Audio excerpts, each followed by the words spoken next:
Joel Klatt joins us live. He'll be on the NFL Network Draft Show tonight.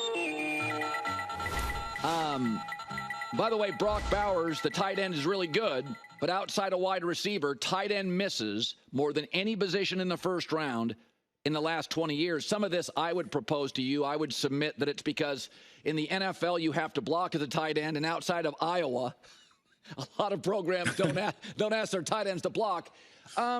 My first 13 picks is a lot of tackles. I got a lot of tackles here. Am I nuts? What's your guess on that? No, it's a really heavy offensive tackle draft.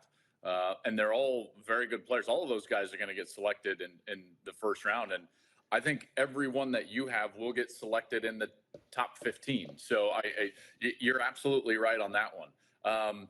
I mean, who's throwing the ball to Rome Odunze? I mean, just like, are they signed? Like, well, I don't understand that one. New England cannot move out of 3 unless they can guarantee themselves that they're going to be in a position to draft one of the top 6 quarterbacks. So there's no way they would trade back to 11, have JJ on the board, and then pass on JJ. They also like JJ, but you're right in the fact that they want to move up. They're trying to get up into that top 3 for Drake Maye. Because this Jaden Daniels, not even smoke, but the rumors and everything about him in Washington, that is very real right now. You're going to have Caleb, then you're going to have Jaden, and then the draft really starts. Is someone coming up for Drake Maye, and is New England willing to deal that pick? I think that's all fascinating. And the other part that I would just throw out is I want Jim Harbaugh to take Marvin Harrison Jr. Just because that's like the college guy in me that just wants to see it, right? It's funny that the Chargers are interesting because they do want to trade down. They need a center, a tackle, a receiver, a tight end, a defensive tackle. They have some needs. They have 2 4s. Now, let me jump in on. I'm sorry but whatever. It's like you and I do this really well. Tight end. You brought up tight end. What if I told you, let me just play devil's advocate on tight end. Now, I get it what you're saying about first round because all the guys I'm about to mention were not first rounders. However, you can't show me a team, maybe other than like Kansas City, their first Super Bowl, but they still have Mahomes. You can't show me a team that won a Super Bowl because their best offensive player is a wide receiver. And so your sentiment about like, I don't love a first round wide receiver, I might be with you on that, even though some of these guys are very talented. However, check this out. The last 8 Super Bowl winners, every single one of them, they had a guy, and I would argue as a primary offensive weapon in the passing game that owned and operated in the middle of the field. Yeah. Cooper Kupp with the Rams, Gronk, and Travis Kelce. So these people, including you, which you just did it, you want to devalue tight ends because of Kyle Pitts. Yeah. I really legitimately believe that Harbaugh might think about Brock Bowers there. Now, if he could trade back, like with Minnesota or someone, to get Brock Bowers in the middle of the first round, he is so offensive line and tight end driven. This has been his blueprint everywhere he's been. Yeah. I just think that Bowers has a lot more value than maybe people want to give him credit. So what's really interesting to me, there are 2 teams that I think should take a quarterback first or second round. Jets don't have a second round pick. And it's the Jets and the Cowboys. So I think the kid at Tulane. You're saying other than like the obvious quarterback need teams. Yeah. So if I was the Cowboys, I would consider Penix if he drops or Pratt in the second round. The Jets from Tulane. Yeah. Jets would have to go to the 3rd round or move down in the 1st to get a second round pick. But I do think Aaron Rodgers, I think you have to get somebody sitting behind him, somebody that's maybe a bit raw. And I think Dallas has to consider that. I'm sorry, if $60 million, $58 million is what I got to pay Dak, I'm going to roll the dice. I mean, I've only got 2 playoff wins in 8 years.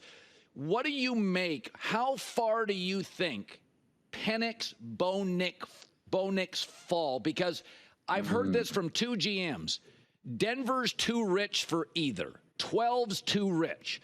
15, 16 teams are more. Even the Rams at 19, I think, would consider both those guys. Is there a chance Nix or Penix fall out of the first round, in your opinion? What say you on your evaluation? There's always a chance. There's always a chance. Now, there are 6 specific quarterback need teams in the first round, and I hear you about that 12 spot with Denver maybe being too rich for a Nix or a Penix. The problem is Denver doesn't have a second-round pick. So they might be forced into this. And they also don't have a lot of ammunition. Like, let's say Denver loves J.J. McCarthy or they want to maybe try to, like, move up. Well, everyone would be looking at their roster and saying the only commodity that we value is Patrick Surtain. Right. They're not trading Patrick Surtain. So then you look at draft capital. They don't have any draft capital. They gave it all up for Russell Wilson and Sean Payton. So Denver may be forced into a position where at the 12th selection, they can't move. They don't want to move back or can't move back based on who's available and the value there. And they might be forced into selecting one of those guys. I think Nix has been, in my mind, a fit for Sean Payton. Yeah. He likes a guy that wants to operate from a more of a point guard mindset than hold the ball. And that's what Nix is. Yeah. Very similar to Drew Brees in terms of that mindset. But to your original question, I'm actually, if I had to bet my own money, I would be betting tonight that all 6 of those quarterbacks are taken tonight in the first round. I really think that we're going to get all 6 of them. So I think the quarterback that's most interesting to me is Drake Maye, because like Jordan Love or Josh Allen or Patrick Mahomes or Lamar Jackson, he's not quite there yet, needs to be refined a tad, get the right coach. But the draft has shown us in recent years, draft the traits. If you have the right coordinator, draft the traits. Don't get too caught up on college production. That's circumstantial based on coach. You know, Jaden Daniels got 2 more years to start over Drake Maye. Drake Maye lost a great receiver. NCAA took him out late. So, I mean, the Drake Maye thing's fascinating. I didn't watch a ton of them. I watched 2 games. And I thought, I got a good one and not a good one. But, boy, he looks like Herbert. He completely looks the part. What say you on him? I totally agree. I think his upside is as high as anybody except for Caleb in this draft. If you take Caleb off the table, Drake has the highest upside of anybody. He makes throws that Jaden Daniels and J.J. McCarthy and even Michael Penix and Bo Nix only dream of making. Off-platform throws. He's highly competitive, which actually got himself into trouble. Without a great weapon set around him at North Carolina, he was trying to do too much. And by the way, that's also kind of the same mold that Caleb fell into at USC this year. Yeah. They tried to do too much based on their competitive spirit. And I think that's what got them in trouble, because now that you get into the draft process and people are like, well, he wasn't efficient enough. Well, candidly, I get so upset at these. I'm sorry, like I get so upset at these draft people because they want these players to play specifically for their draft evaluation and not for the actual wins in front of them on the field. It's like, well, he didn't complete enough. You know, his completion percentage wasn't high enough. You show me a guy that protects his completion percentage, and I'll show you a guy that does not win. Now, I know that Drake didn't win at an incredible clip, but he was trying to. That's the competitive spirit I want. Youngest of 4, you talked about it, very athletic family. You know that he's tough, and he's got a tough spirit about him. The throws he makes, and I would just say this, and I know you watched this game, the Holiday Bowl, not this last year, but the year before, when he played against Oregon, Dan Lanning's first year at Oregon. He made a couple of throws that made me come right out of my seat. And they're throws that nobody else makes. And if this guy sits for a year, he will be a top 10 quarterback in the National Football League. There's no doubt about it in my mind. Awesome. So the Bears, I said my 3 takes on the draft, Arizona with 11 picks, 2 first-rounders, 3 in the third, will be the most improved team Monday. They'll do a Houston. They'll do a Houston, but Houston went into the draft without even having a quarterback. So Arizona's got the quarterback. Yeah, but why not Chicago, though? Well, no, so I said Arizona will be the most improved team. Because I don't. Right, well, I'm saying why not Chicago? Because being a rookie quarterback in a good division's hard. The Chargers will be the most fascinating draft. But the Texans just did it. Well, but they weren't Super Bowl. They overachieved. We loved them. It was a neat story. Chicago's not going to be a Super Bowl team. A neat story? Well, I mean, I think Chicago's going to have the draft that in 20 years we're still talking about, because I think Caleb's going to be their first star quarterback ever. I mean, they've never had a quarterback throw for 30 touchdowns. The Packers have done it 18 times with 4 quarterbacks. Bears have never done it once. This will be, for a blue blood franchise, the draft 20 years from now that you go, oh, remember that draft? We got Caleb Williams. Yeah. So by the way, But you still think so in 20 years the Bears will have the best draft, but Monday it's going to be the Cardinals? No. Arizona is going to be the most improved team overnight. Chicago's in a division. Green Bay and Detroit are stacked. Those are the best two teams in the division. And I think the best coach may be in Minnesota. And if Darnold is okay, they'll vie for a playoff. Arizona is going to get 7 starters out of this thing in a division where Seattle. They could. Yeah, I mean, I just think they're getting. Now, again, there's a difference between the best team Monday. I'm being realistic about Caleb. So let's pivot to this. I think Caleb's going to be 24 touchdowns, 8 picks, 90 passer rating, spectacular, little rough. Got to win by shootouts in this division. It's an excellent division, and they finish 8-9. Is that reasonable?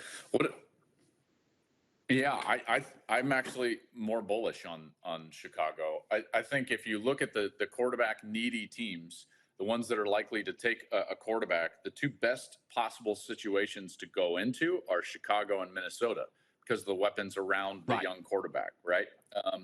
You outlined that when you were going through your mock.